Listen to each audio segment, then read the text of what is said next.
ਵੱਧਦੇ ਜਾਈਏ ਤਾਂ ਰਾਸ਼ਟਰਪਤੀ ਟਰੰਪ ਦਾ ਜਿਹੜਾ 50 ਦਿਨਾਂ ਦਾ ਅਲਟੀਮੇਟਮ ਦਿੱਤਾ ਗਿਆ ਆ ਰਸ਼ੀਆ ਨੂੰ ਵੀ ਲੜਾਈ ਬੰਦ ਕਰੋ, ਨਹੀਂ ਤਾਂ ਤੁਹਾਡੇ ਤੇ 100% ਟੈਰਿਫ ਜਿਹੜਾ ਉਹ ਲਾ ਦੇਵਾਂਗੇ। ਕ੍ਰੈਮਲਿਨ ਅਫੀਸ਼ੀਅਲਸ ਕਹਿ ਰਹੇ ਆ ਵੀ ਰਸ਼ੀਆ ਕੇਅਰ ਨਹੀਂ ਕਰ ਰਿਹਾ ਉਹਨਾਂ ਦੇ ਇਸ 50 ਦਿਨ ਦੇ ਅਲਟੀਮੇਟਮ ਨੂੰ ਲੈ ਕੇ। ਸੋ EU ਦੇ ਜਿਹੜੇ ਚੀਫ ਡਿਪਲੋਮੈਟ ਆ ਉਹਨਾਂ ਨੇ ਰਾਸ਼ਟਰਪਤੀ ਟਰੰਪ ਦੀ ਸਲਾਹਨਾ ਕੀਤੀ ਆ। ਉਹਨਾਂ ਨੇ ਕਿਹਾ ਵੀ ਰਸ਼ੀਆ ਖਿਲਾਫ ਤੁਸੀਂ ਹੁਣ ਸਟਰੋਂਗ ਸਟਾਂਸ ਲਿਆ ਆ ਤੇ ਕਹਿੰਦੇ ਵੀ 50 ਦਿਨ ਦੇ ਅਲਟੀਮੇਟਮ ਦੇ ਉੱਤੇ ਪਰ ਕਾਫੀ ਜ਼ਿਆਦਾ ਇਸ ਮੌਕੇ ਸਵਾਲ ਹੈਗੇ ਨੇ। ਉਧਰ ਜਿਹੜੀ ਮਾਰਜੋਰੀ ਟੇਲਰ ਗ੍ਰੀਨ ਆ ਉਸ ਨੇ ਜਿਹੜਾ ਆ ਟਰੰਪ ਹੁਣਾਂ ਨੂੰ ਕ੍ਰਿਟੀਸਾਈਜ਼ ਕੀਤਾ, ਉਹਨਾਂ ਦੀ ਆਲੋਚਨਾ ਜਿਹੜੀ ਉਹ ਕੀਤੀ ਆ ਵੀ ਜਿਹੜੇ ਵੈਪਨਸ ਘੱਲਣੇ ਆ ਇਸ ਟਾਈਮ ਯੂਕਰੇਨ ਨੂੰ, ਉਸ ਨੂੰ ਲੈ ਕੇ ਉਹਨਾਂ ਨੇ ਕਿਹਾ ਵੀ ਉਹਨਾਂ ਨੂੰ ਇਹ ਜਿਹੜੇ ਵੈਪਨਸ ਆ ਨਹੀਂ ਘੱਲਣੇ ਚਾਹੀਦੇ ਹੈਗੇ।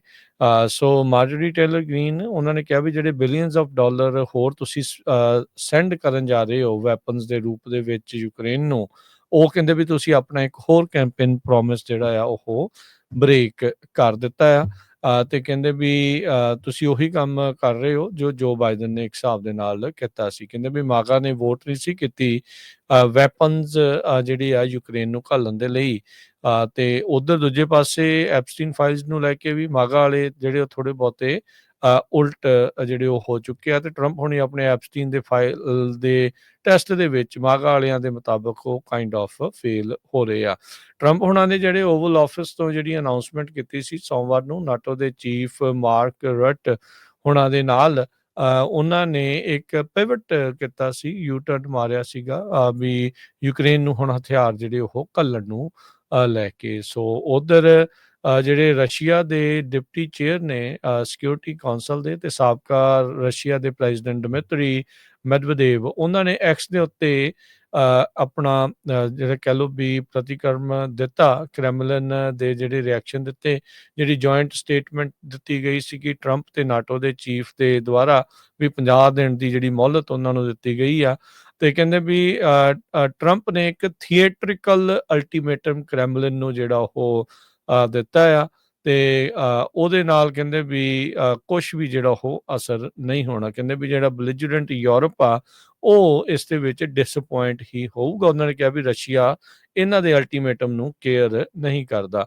ਕੱਲ ਵੀ ਸਵਾਲ ਜਿਹੜਾ ਹਰਜੋਤ ਸਿੰਘ ਜੀ ਨਾਲ ਹੀ ਉੱਠ ਗਿਆ ਸੀਗਾ ਵੀ ਰਸ਼ੀਆ ਦੇ ਉੱਤੇ ਤੁਸੀਂ ਜਿਹੜਾ 100% ਟੈਰਿਫ ਲਾਉਣ ਦੀ ਗੱਲ ਕਰ ਰਹੇ ਹੋ, ਟੈਰਿਫ ਲਾਉਣਾ ਕਿਹੜੀ ਚੀਜ਼ ਤੇ ਆ? ਨਾ ਤੇਲ ਆਉਂਦਾ ਇੱਥੇ, ਨਾ ਉਹਨਾਂ ਦਾ ਕੋਈ ਹੋਰ ਸਮਾਨ ਬਹੁਤਾ ਕੁਛ ਜਿਹੜਾ ਉਹ ਆ ਰਿਹਾ ਆ। ਆਲਰੇਡੀ ਸੈਂਕਸ਼ਨਸ ਉਹਨਾਂ ਦੇ ਉੱਤੇ ਕਿੰਨੀਆਂ ਲੱਗੀਆਂ ਹੋਈਆਂ ਆ। ਉਧਰ ਇੱਕ ਬਿੱਲ ਜਿਹੜਾ ਸੈਨੇਟ ਦੇ ਵਿੱਚ ਜਾਣਾ ਜਾ ਸਕਦਾ ਲਿੰਡਸੇ ਗ੍ਰਾਹਮ ਦਾ, ਵੀ ਜਿਨ੍ਹਾਂ ਨੇ ਰਸ਼ੀਆ ਦਾ ਤੇਲ ਲਿਆ ਆ 500% ਉਹਨਾਂ ਤੇ ਟੈਰਿਫ ਲਾਇਆ ਜਾਵੇ।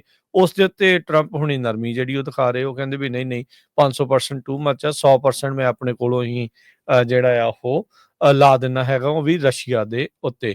ਸੋ ਪਰ ਰਸ਼ੀਆ ਹਾਲ ਦੀ ਘੜੀ 50 ਦਿਨ ਦੇ ਅਲਟੀਮੇਟਮ ਨੂੰ ਲੈ ਕੇ ਅਜੇ ਤਾਂ ਉਦਾਂ ਪਹਿਲਾ ਦਿਨ ਹੀ ਆ ਜਾਂ ਦੂਸਰਾ ਦਿਨ ਕਹਿ ਲਓ ਵੀ ਕੱਲ ਉਹਨਾਂ ਨੇ ਦਿੱਤਾ ਸੀਗਾ ਇਹ ਬਿਆਨ, ਉਸ ਦੇ ਉੱਤੇ ਕੋਈ ਉਹਨਾਂ ਨੂੰ ਇੱਦਾਂ ਕੋਈ ਡਰ ਵਾਲੀ ਗੱਲ ਜਾਂ ਜਿੱਦਾਂ ਦੇ ਉੱਧਰੋਂ ਬਿਆਨ ਆ ਰਹੇ ਆ ਉਹ ਉੱਥੋਂ ਇਹ ਅੰਦਾਜ਼ਾ ਕੀਤਾ ਜਾ ਰਿਹਾ ਵੀ ਅਲਟੀਮੇਟਮ ਦੀ ਬਾਡੀ ਕੇਅਰ ਨਹੀਂ ਆ। ਪੁਤਿਨ ਦਾ ਮਮ ਰਹਿਣਾ, ਮਮ ਤੋਂ ਬਾਅਦ ਵੀ ਚੁੱਪੀ ਜਿਹੜੀ ਹੋਣੀ ਤੇ ਉਹਨਾਂ ਦੇ ਸਾਬਕਾ ਅਧਿਕਾਰੀਆਂ ਦਾ ਇਸ ਤਰੀਕੇ ਦੇ ਨਾਲ ਜਿਹੜਾ ਉਹ ਬੋਲਣਾ ਇੱਕ ਨਵੀਂ ਚਰਚਾ ਨੂੰ ਜਿਹੜਾ ਉਹ ਛੇੜ ਰਿਹਾ ਹੈਗਾ ਆ।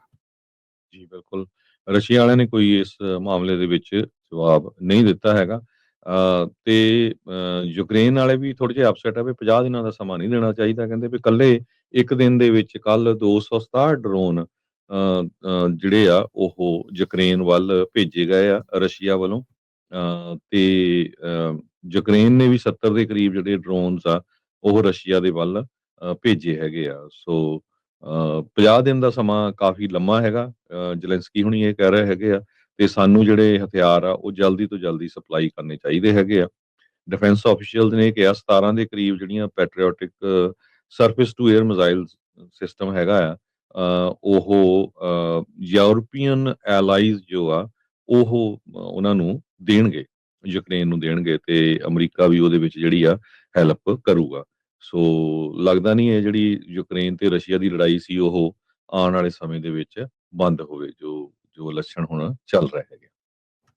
ਜੀ ਅਗਲੀ ਖਬਰ ਕਲਾਈਮੇਟ ਚੇਂਜ ਨੂੰ ਲੈ ਕੇ ਪੂਰੀ ਦੁਨੀਆ ਦੇ ਵਿੱਚ ਵੱਖ-ਵੱਖ ਮੁਲਕਾਂ 'ਚ ਹਾਹਾਕਾਰ ਮਚੀ ਹੋਈ ਆ, ਕਿਤੇ ਫਲੱਡ ਆ ਰਹੇ ਆ, ਕਿਤੇ ਅੱਗਾਂ ਲੱਗ ਰਹੀਆਂ ਹੈਗੀਆਂ ਆ।